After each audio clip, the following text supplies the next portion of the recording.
I saw this headline: has COVID killed off the flu? Influenza cases nosedive by 98% across the globe. Wait, what? Here's the World Health Organization's Director of Global Infectious Hazard Preparedness saying it was unexpected and very surprising that that happened. And maybe it's due to these measures that in the Southern Hemisphere during their influenza season, actually, they saw a very limited flu transmission. It was unexpected and very surprising, but literally there was nearly no flu this year in the Southern Hemisphere. So we hope that the situation will be the same in the Northern Hemisphere, and hope that the precautionary measures really are also good for preventing flu as well. Thank you. Unexpected, very surprising. I thought these were the experts that know everything, and if you disagree with them, you're a science denier. It was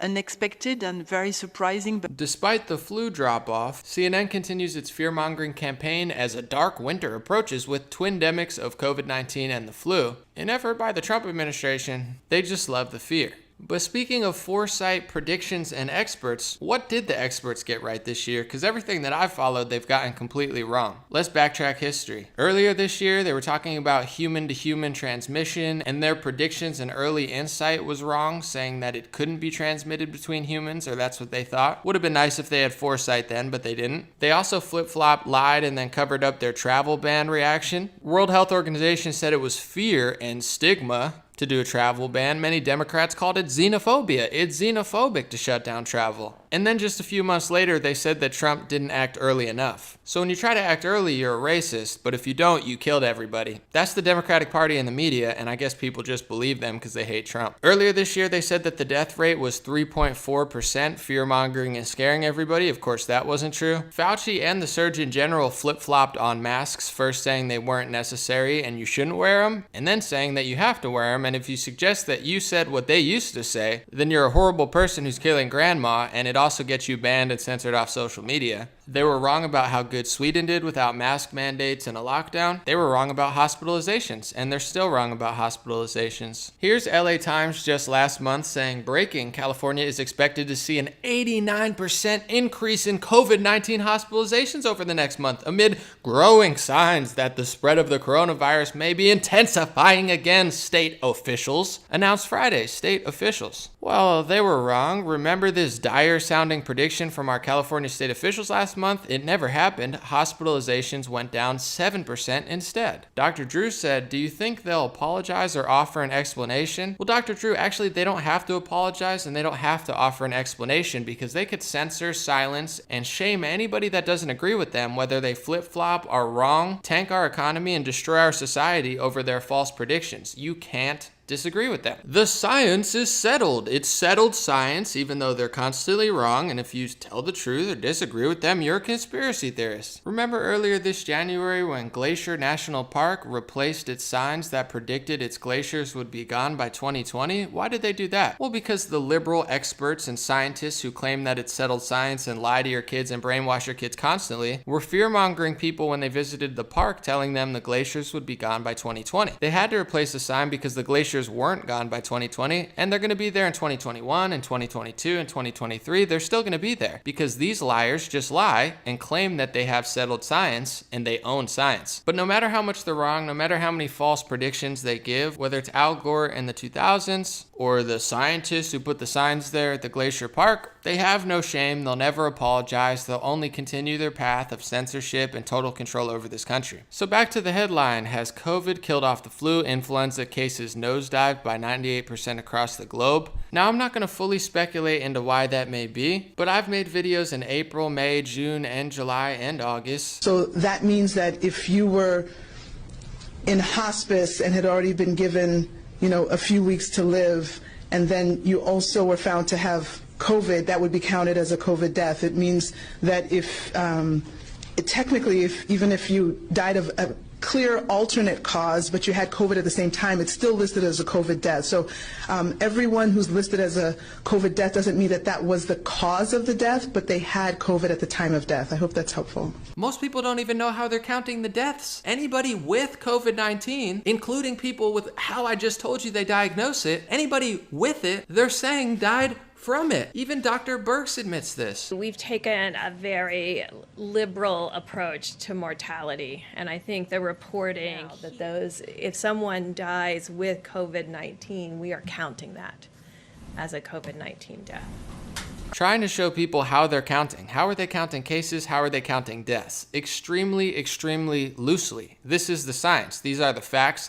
This is why Facebook censors my page, because I show you the proof and the facts that they won't show you. When it comes to counting deaths, they've counted wildly loosely. Anybody with COVID-19 that dies, they said died from COVID-19. And they also added thousands of people to the death list that never even got tested for COVID-19. If you simply have a cough in some states and you go to a doctor and you tell them you're around somebody with COVID-19, in many places that's enough to give you a positive diagnosis for COVID-19. That's correct. Thousands of people have been added to the COVID-19 death list, and thousands upon thousands of people have been given positive COVID-19 tests without ever actually having a real COVID-19 test. That's how loosely they're counting. And if you read this article about the flu dropping, they don't test the flu like that. In fact, they don't test anything like they're testing COVID-19. Everywhere you go, every sports game, every hospital visit, everywhere, all the time, COVID test, COVID test, COVID test. So when Trump says the more tests you give, the more cases you'll find, that's correct. And also, the more cases you find and the looser and looser that you're diagnosing COVID deaths, even when you're 100% sure in some cases it's not a COVID death, of course the deaths are going to rise. So where did the flu go? I'm not going to speculate, but if you have a brain and can do third grade math and aren't completely brainwashed by mass media to the point where you can't critically think, have a common sense, or use your own mind, it should be pretty easy to figure out where the flu might have gone. But I can't even tell you the truth, because the truth is now hate speech according to these social media liberal liars, who are the same type of people who tell you it's anti-science to question the glaciers melting and then never apologize for moving the signs they lied about in 2020. And trust me, the lies don't end there, but I don't even have time to get into them right now. The former CDC director Tom Friedman said, "We're not going back to a pre-COVID world anytime soon. The quicker we accept that, the more we can reduce deaths and economic disruption." Wait, is he the president of the United States? Did anybody vote for this guy? We can't go back to the pre-COVID life anytime soon? Most people don't realize that there's a certain worldview that these people have, and they don't really care how many times their predictions are false. They don't care how many mistakes they make along the way. They don't care if the World Health Organization and California state officials are wrong every single time they tell you something in order to change policy. A lot of these type of people have an agenda. Here's one, for instance, COVID-19, The Great Reset by Klaus Schwab, who is the founder of the World Economic Forum. If you know anything about the World Economic Forum, they do a lot of interesting stuff, like Event 201 with Bill and Melinda Gates Foundation and Johns Hopkins, like giving George Soros a platform like they did earlier this year, where he predicted the economy collapsing under Trump before anybody was talking about how serious COVID was. But in COVID-19, The Great Reset, he explains, he wants his worldview and his ideas of how to run society to be the Great Reset. It's starting to feel like all these experts and all these predictions are a lot more political than they are scientific. But once again, don't suggest that truth, because these are the people that run the technocracy now, and they've done a good job censoring anybody who disagrees with them and convincing the masses that it's for their best interest. Is this what we want? Shopping, school, mail, work, meeting, relax, news, art, sex, movies, bills, chat. This is the new normal, and according to these experts, it's not going back to normal anytime soon. This is it. I hate to say it, but they think you're really stupid. And maybe they're right, but I hope not. Like, for instance, social media companies are now censoring people who say that mail-in ballots and absentee ballots are not completely safe. It's 100% safe, and anybody who disagrees is a conspiracy theorist. I guess that includes Tulsi Gabbard, who's been pushing against ballot harvesting and 4 paper-backed ballots for years now. She's a Democrat, but she believes in fair elections. But I guess they'd consider her a conspiracy theorist, just like they falsely smeared her as one when she said that Cuties was a gross and creepy movie. But here's how dumb they think you are. I'll show you. Man charged with burning ballot drop box in Boston, police say. So somebody just set one of these things on fire. It says 87 of the 122 ballots affected were legible and able to be processed, but the rest were destroyed and unable to be counted. And then they followed up with, officials have confirmed that the absentee ballot process is safe and secure, and that voting in person early or on election day is also an option. So despite some ballots being burned, they want to let you know it's safe safe and secure. I mean, most of the time it is, but I would think personally voting in person is safer, but I can't even have that opinion anymore because that opinion is now against the rules of these social media companies, and they'll delete you, censor you, or fact check you if you suggest that it's not 100% safe doing it that way, even though they just showed you with somebody lighting on a fire that of course it's not 100% safe. But once again, I can't do my job anymore. We live in some sort of slave state where the First Amendment no longer has precedence. And I know a lot of people say, Anomaly, don't complain, it's a private corporation, just make your own. You mean like Gab and BitChute, who tried to make their own and PayPal terminated the account of the internet hosting company? So this is what people do. They'll kick you off of Apple App Store, then you can't even have an app. They'll go at your PayPal, they'll go after your hosting service, which hosts your website to begin with. And then these internet companies act like a public utility sometimes, and then other times they're a private corporation. They play both sides for benefits, so they're not legally liable, and they've swallowed up most of the internet. So if you try to make your own, these special interests and powers that be will destroy you. And these tech companies have a bigger influence than most presidents and foreign countries. But that's the video for today. God bless you guys. Have a beautiful week. Check out some of my clothing. Is Thinking illegal yet? This is a great shirt. Check it out on my website. The censored long sleeves, the God is Great shirts, the God is Great hats. More hats coming soon. Dreamrare.com if you'd like to support me. I have a patreon.com/raretalk, and the perk that I have there is I answer all messages. I can't really answer all Instagram and Facebook messages anymore, so I answer all the messages on patreon.com/raretalk. If you'd like to support, I appreciate you. Have a beautiful week, and I'll be back with more videos soon.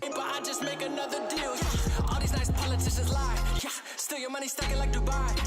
Got you and your feeling to the ceiling, but they dealing with the villains and the killers to the side. I'm about to teach you the truth. They ain't trying to teach it to you. They would rather keep you in the system, pay $100K for college just to end up in a prison. They just saying border Rockefeller. Ooh, I can preach and beat a acapella. Ooh, reaching down for Malachi.